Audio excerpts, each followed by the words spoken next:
Hey guys, how you doing? Joe here. Sorry there's a little bit of a shadow there. I have a ring light holding up my phone right now. Anyways, if you're new to the channel, I like Rock Island products. If you're a returning viewer to the channel, I like my Rock Island products, and you'll know that. In fact, my #1 video here on the channel to date is a Rock Island 45 caliber double stack short frame 3.1 inch 1911. Check it out if I remember. I'll put a card up there. But Rock Island makes some cool stuff, fun stuff. They take some chances. They're kind of like the Caltech of the 1911 world. Not really a fair comparison, but that's where we're going with it. Rock Island, even today, manufactures more 1911s and more calibers than any other single manufacturer in the world. Now, Gerson, SDS, Turkey, TSUS, they're all kind of making guns and they're coming up in the world. So they've kind of created a larger market of sub $600 1911s. However, Rock Island started the, I wouldn't say a race to the bottom, but a push for more reasonably priced 1911s. And that's why I liked them. Additionally, my first 1911 was a 9mm Rock Island. Kind of like this one, except mine was a double stack. This is my new single stack. Well, not new to me, that I got from Bear's Trading Post. Bear's Trading Post is in Winchester, Virginia. They don't pay me. I actually asked them if I could just drop their name. They are working with me. I'm going to probably go to their location and film some stuff upstairs in their office because they have some pretty cool old guns. When they buy collections, they're more of it's a pawn shop for one, so they don't always have as many guns on the wall, but they tend to get some weird stuff in. And I'd been looking for a reasonably priced 9mm 1911 for quite a while, and this one was there, and it fits the bill for what I'm looking for. For those of you that aren't too familiar with Rock Island, this is the FS TAC 2. This is kind of like their high mid-grade 1911 and 9mm. It doesn't have like the forward canted slide serrations like my match grade, that full length dust cover one I had did. It doesn't have forward serrations. It doesn't have a full rail on it, but it does have things like the ambi safety, skeleton hammer, enhanced beaver tail, skeletonized trigger, LPA, and it is an LPA sight. You can see it right there, LPA, fully adjustable rear sight with a fiber optic front. So this guy has some nice features on it, including a match grade barrel. Hence why its original price was $719. Obviously, I got it from Bears, didn't pay anywhere near that. Give them a call. You'll have to Google them just like with Liberty Arms. But Bears Trading Post, Winchester, Virginia, good guys.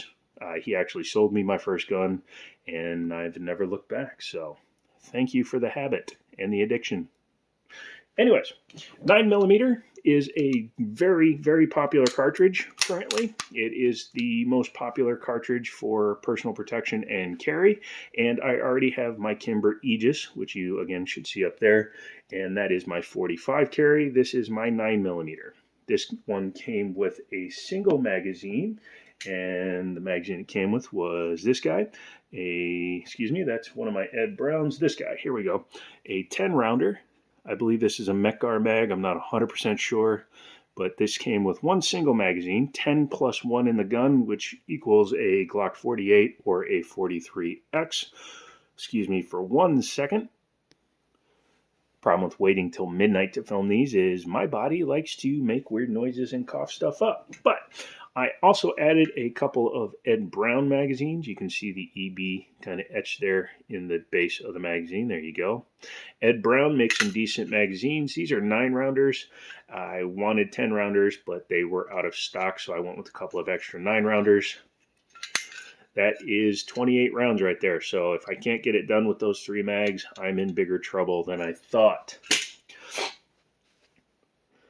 Some people will balk at the idea of a 9mm 1911, especially a 5-inch, but I think they're great, and Rock Island seems to know what they're doing when it comes to building them. What I mean by that is if you look at the Staccato C2s or the C2 Duos or the Ps or a lot of the 9mm guns that are out there that are like sportier, they have a 4.4-inch slide typically. That is been determined to be the best length for timing and functionality with a wider range of ammo. However, I run hollow points and round nose in this 5-inch frame and my old double stack, which had the exact same slide and upper, and I have never had a problem. Additionally, something you can do with the Rock Island guns that you can't do with some of the other guns that are out there is you can actually put the 22 TCM barrel in here, run 22 TCM magazines, or excuse me, you can run 22 TCM in your 9mm magazine, and you can actually have two guns in one. This is not one of those combo kits, but they are available on eBay.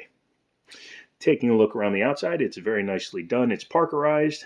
I have about 150 rounds through it. The previous owner didn't put many rounds through it. I've run into that a lot with used firearms.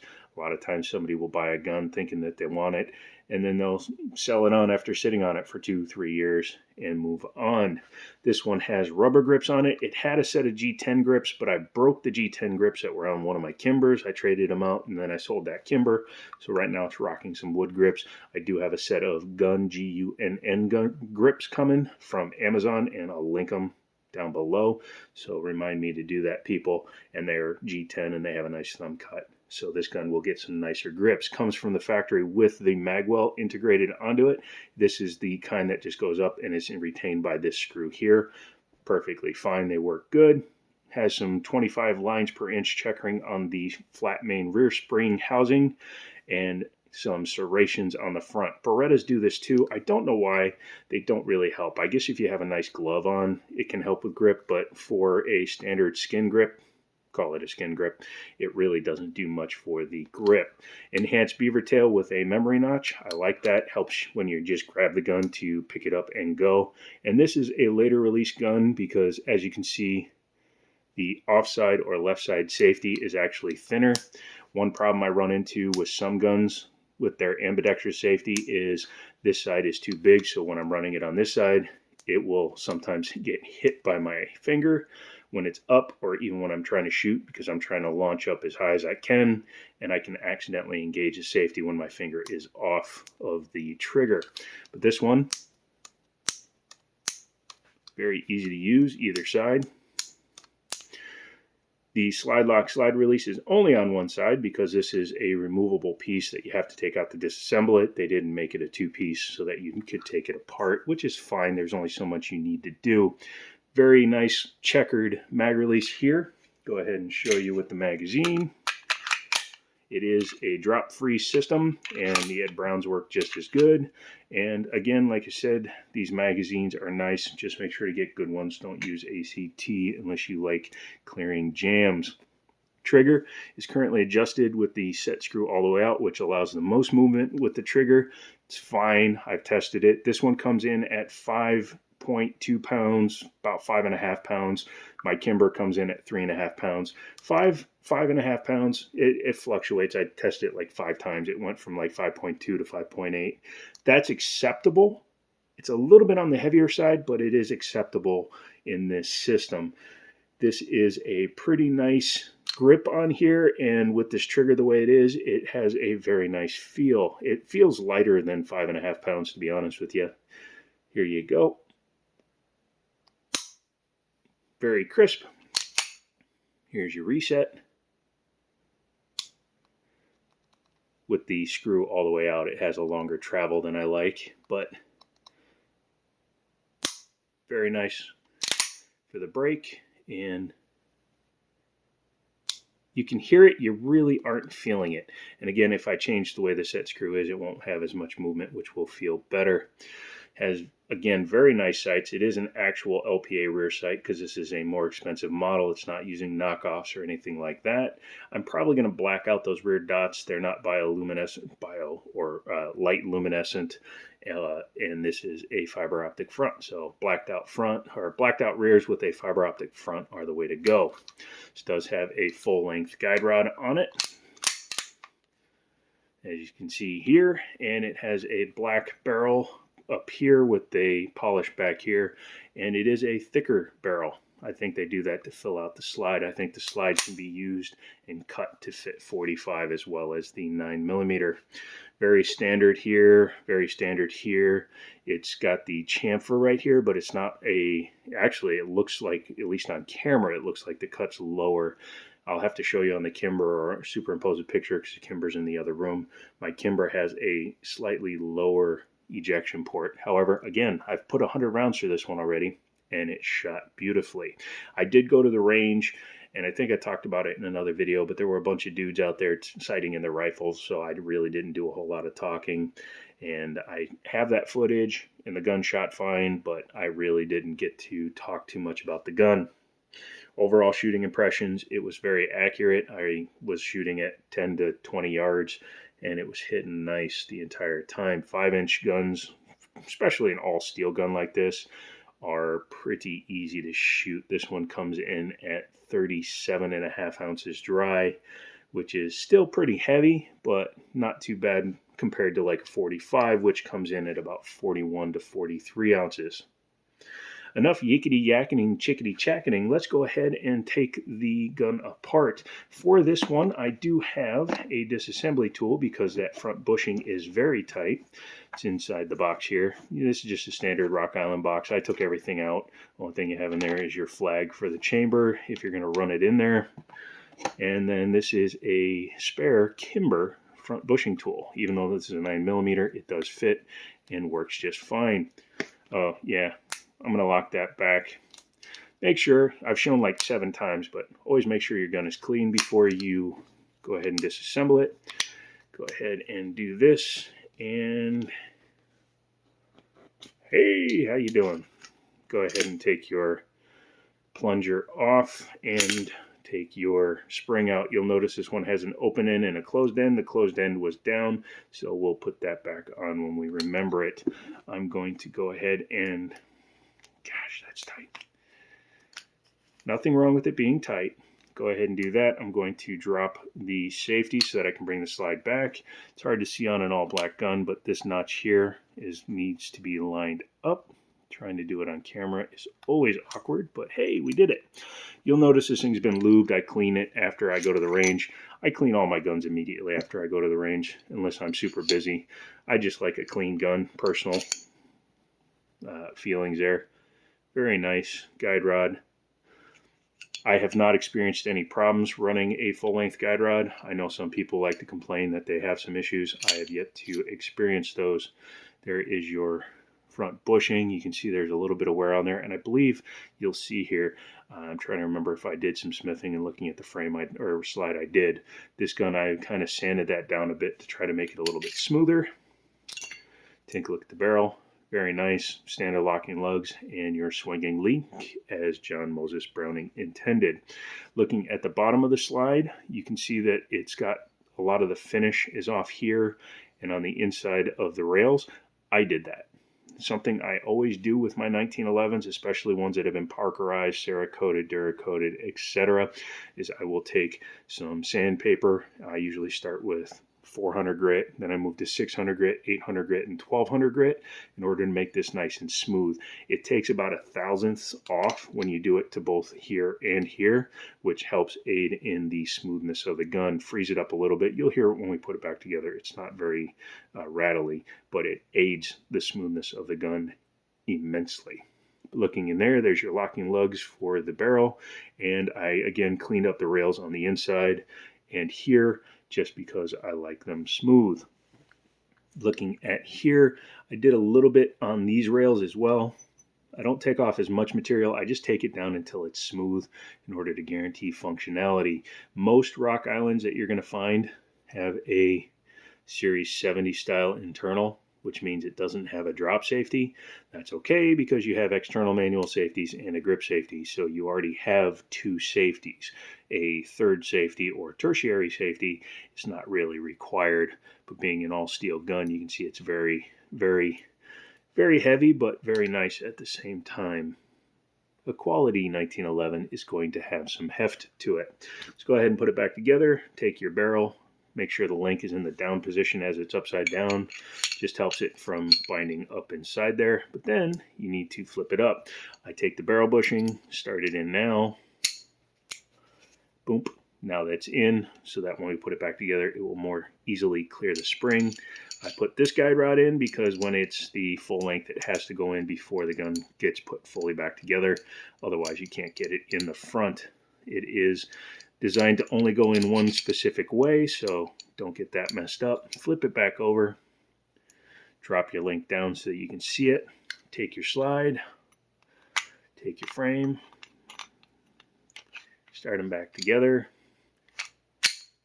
Once you have it back together, you need to look in here and make sure that it is clear and that you don't see the edges of the swinging link. I like to take the slide lock, do that just for now. That way it's in the trigger guard. Bring this back and make sure that it has captured the swinging link. Again, that's just something I do. You don't have to do that, but I do it because it makes it easier. You can see just up here, there is just a little bit of a mark here. That's fine. It's covered by the slide lock. I just don't want to put super huge scratches and cuts on my slide or my frame. So yeah, you can see it becomes invisible when it's reassembled. Once you've done that, bring it back together. Again, keep paying attention. Closed end was down on the guide rod. So we're going to put that back on there. Take your plunger, put that back in. Hopefully I can just get this started and oh, yep, good. Sometimes if you can't get it over that edge, it gets more complicated. But once you've done that, take your Kimber tool and go ahead and put your front bushing back together. Again, sorry, I'm doing this on camera, so it's a little more difficult for me. There we go. Once you've done that, you'll see that the plunger will engage with the bushing in the front, thus locking back into place. And then you can go ahead and run your gun to make sure it works. Safeties still work, and trigger is good. Would I recommend a 9mm 1911 to everybody? Sure, absolutely, because they are functionally identical to their 45 ACP counterpart, and decent 9 is cheaper than 45 all day long. There's just no way around that. It's the way it is. You can get some really good self-defense stuff. Double tap, I've run double tap in Rock Island 1911s before, and it handles the pressure just fine. Yeah, put your hands on one. They're starting to get mass produced again. That was a problem that coming from the Philippines during the whole pandemic was being a pain in the butt, but now you can easily get them. So get your hands on one. You're not going to have to pay $700 for one. I think typical MSRP right now is like $680, and if you find a dealer that is willing to make a deal with you, you can probably get one for about $650, $600. This was used on the wall, just to let you know, for $550. So hell of a deal, because that is less than it should have been. The GI is like a $469 gun, and that's the one with the just single rear sight with the welded in front sight with a regular hammer, no extended beaver tail, none of this stuff. So this was barely over the cost of a GI model, and it has all the fun stuff, including the match grade barrel. So yeah, Bears Trading Post, check them out. Tell them I sent you. Say, hey, Joe had this on his channel. Looked really cool. Do you have anything like this? He's got some cool stuff. SP01 Tactical, FNX 45, all that stuff. So I'm going to check out that FNX more than likely for a video, and who knows, maybe I'll pick one up for the channel. Come back for that. Let me know what you think. Another range video. I have to go out and film this at the range to get more video, but I want to do that and go ahead and put that up on the channel. Again, I'm going to try to do range, tabletop, range, tabletop, range, tabletop, unless it's something I'm keeping for like a 1,000 round or a 2,000 round review. Then it'll be range, tabletop, extended range. Come back for that. Let me know what you think. Have a great night. I have to go to bed for a few hours and then go to the airport. So yeah, I think this video is done. This is Joe. It's the Jiminy Show. Thanks for checking out. Don't forget to subscribe, become a member, all that good stuff. And as always, I'll talk to you later.